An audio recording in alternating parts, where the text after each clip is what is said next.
APSRTC electric బస్సుల దిశగా అడుగులు వేస్తోంది. డీజిల్ బస్సులన్నీ పక్కన పెట్టి వాటి స్థానంలో విద్యుత్ బస్సులు తీసుకోవడానికి అధికారులు ప్రణాళికను సిద్ధం చేస్తున్నారు. బస్సులకు అయ్యే ఖర్చు, పర్యావరణ రక్షణ మేరకు ప్రభుత్వం ఏ నిర్ణయం తీసుకున్నట్లు తెలుస్తోంది. ఇప్పటికే కలియుగ దైవం వెంకటేశ్వర స్వామి కొలువైన తిరుమలలో దీనిని అమలు చేస్తున్నారు. అయితే ఇప్పుడు రాష్ట్రమంతా ఈవీ బస్సులను నడపాలని భావిస్తున్నారు. ఇందుకోసం వడివిగా అడుగులు వేస్తున్నారు. అంతేకాదు, చిత్తూరు జిల్లాలో ఈవీ బస్సు డిపోలను ఏర్పాటు చేయనున్నారు.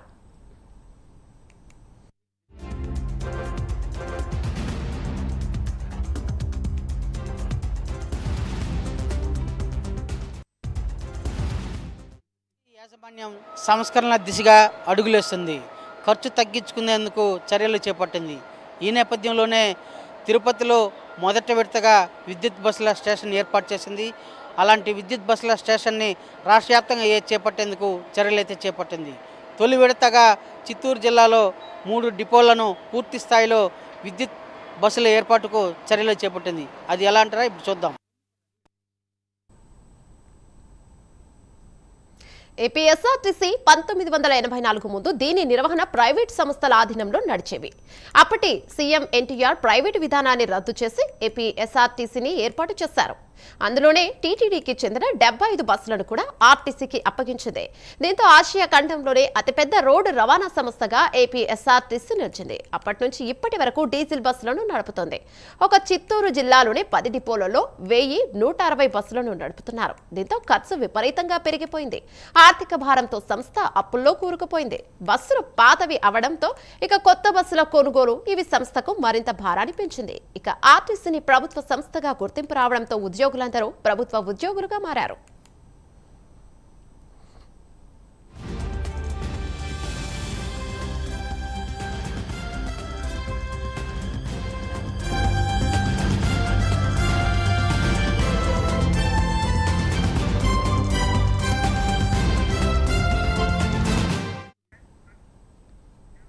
దీంతో మున్ముందు ఆర్టీసీ నిర్వహణ ప్రభుత్వానికి భారంగా మారనుంది. ఈ క్రమంలో బస్సుల నిర్వహణకు అయ్యే ఖర్చుని తగ్గించుకునేందుకు ప్రభుత్వం చర్యలను చేపట్టింది. అలా వచ్చినదే ఈ విద్యుత్ బస్సుల ఆలోచన. ముందుగా 100 బస్సులను తిరుమల, తిరుపతి మధ్య ప్రవేశపెట్టింది. విద్యుత్ బస్సుల వల్ల నిర్వహణ ఖర్చులు తగ్గడంతో పాటు కాలుష్యం తగ్గింది. దీంతో పైలట్ ప్రాజెక్టు కింద తిరుపతిలోని అలిపిరి డిపోను విద్యుత్ బస్సుల నిలయంగా తీర్చిదిద్దింది. ఈ ప్రాజెక్టు సక్సెస్ అవ్వడంతో ఏపీ వ్యాప్తంగా విద్యుత్ బస్సులను నడిపేందుకు ప్రభుత్వం చర్యలను చేపట్టింది. పూణేకు చెందిన పినాకిల్ మొబిలిటీ సొల్యూషన్స్ సంస్థ నుంచి 750 బస్సులను కొనుగోలు చేసి రాష్ట్ర వ్యాప్తంగా ప్రవేశపెట్టనుంది. ప్రైవేటీకరణ వేగవంతమవుతా ఉంది. ఈ నేపథ్యంలోనే చిన్న చిన్న సెక్షన్లన్నీ ప్రైవేట్ చేశారు. ఇప్పుడు ఏకంగా డిపోలనే ప్రైవేట్ చేసేదానికి ప్రభుత్వాలు ప్రయత్నం చేస్తున్నాయి. ఆల్రెడీ దానికి సంబంధించిన ఉత్తర్వులు కూడా విడుదలైనాయి. మన తిరుపతి జిల్లాలో మంగళం డిపోని పూర్తిగా ఖాళీ చేసి దాదాపుగా 8 ఎకరాల స్థలాన్ని పినకల్ అనే ఒక ప్రైవేట్ కంపెనీకి అందించాలని చెప్పేసి రెండు ఉత్తర్వులు విడుదలైనాయి. అందులో తిరుమల నుంచి 2 డిపోలు, మంగళం నుంచి 2 డిపోలుగా విడదీసి ఇవ్వాలి. కాళహస్తి, పుత్తూరు డిపోలలో పాక్షికంగా ప్రైవేటు వారికి అప్పగించాలని చెప్పి ఇచ్చారు. ముఖ్యంగా ముందు మంగళం డిపో 45 రోజుల లోపల ఖాళీ చేసి ఇవ్వాలని ఇచ్చారు. రాష్ట్రం మొత్తం మీద విద్యాధరపురం, నెల్లూరు 2 డిపో, గుంటూరు 2 డిపోను కూడా పూర్తిగా ఖాళీ చేసి ఆ ఉద్యోగస్తులందరినీ కూడా ఇతర డిపోలకు బదిలీ చేసి ఆ డిపోల్లో ఉన్నటువంటి సర్వీసులన్నింటినీ కూడా ఇతర డిపోలకు పంపించాలని చెప్పి ఉత్తర్వులు విడుదలైనవి. ఆ ప్రక్రియ జరుగుతూ ఉంది.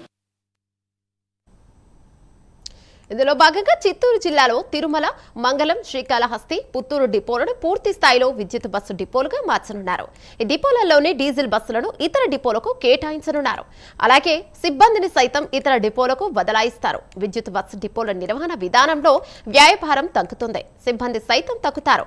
అయితే ఇలాంటి నిర్వహణ విధానాన్ని ప్రైవేట్ సంస్థలకు అప్పగించాలా లేదా ప్రభుత్వమే నిర్వహించాలా అన్న విధానంపై ప్రభుత్వం సమాలోచన చేస్తోంది. చాలా వేగవంతంగా జరుగుతూ ఉంది. మంగళం డిపోకు మంగళం పాడేస్తూ ఉంది రాష్ట్ర ప్రభుత్వం.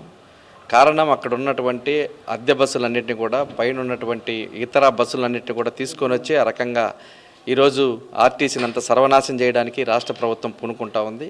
ఈరోజు అద్దె బస్సుల పేరుతో ఇతర దానికి సంబంధించినటువంటి ఒక పినాకిల్ అనే సంస్థకు అక్కడ ఉన్నటువంటి పర్యావరణాన్ని రక్షించాలని చెప్పిన పేరుతో బ్యాటరీలకు సంబంధించినటువంటి బస్సులన్నింటినీ కూడా తీసుకొచ్చి ఆ రకంగా నిర్వహించాలని చెప్పిన ప్రయత్నం చేస్తుంది. దీని ఫలితంగా బ్యాటరీ బస్సులు తీసుకురావడానికి మేము వ్యతిరేకం కాదు, పర్యావరణాన్ని రక్షించకుండా ఉండడానికి మేము వ్యతిరేకం కాదు.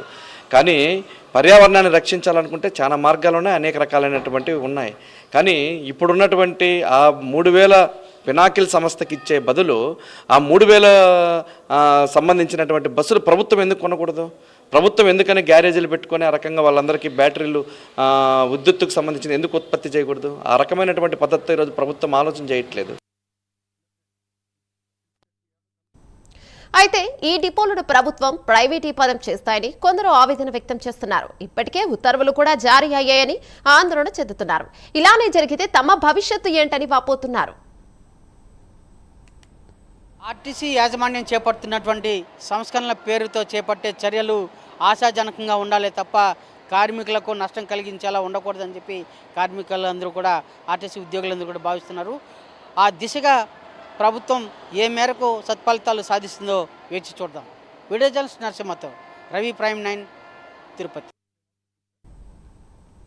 మొత్తానికి సమాజంలో వస్తున్న మార్పులకు అనుగుణంగా రోడ్డు రవాణా వ్యవస్థలో కూడా మార్పులు చేపట్టేందుకు ఏపీ ప్రభుత్వం సన్నాహాలను చేస్తోంది. ఈ విద్యుత్ బస్సుల నిర్వహణ విధానం మరో 3 నెలల్లో కార్యరూపం దాల్చనుంది. ఏది ఏమైనా భావితరాల దృష్టిలో ఉంచుకుని రాష్ట్ర ప్రభుత్వం తీసుకున్న ఏ నిర్ణయం ఎలాంటి ఫలితాలను ఇస్తాయో చూడాలి మరి.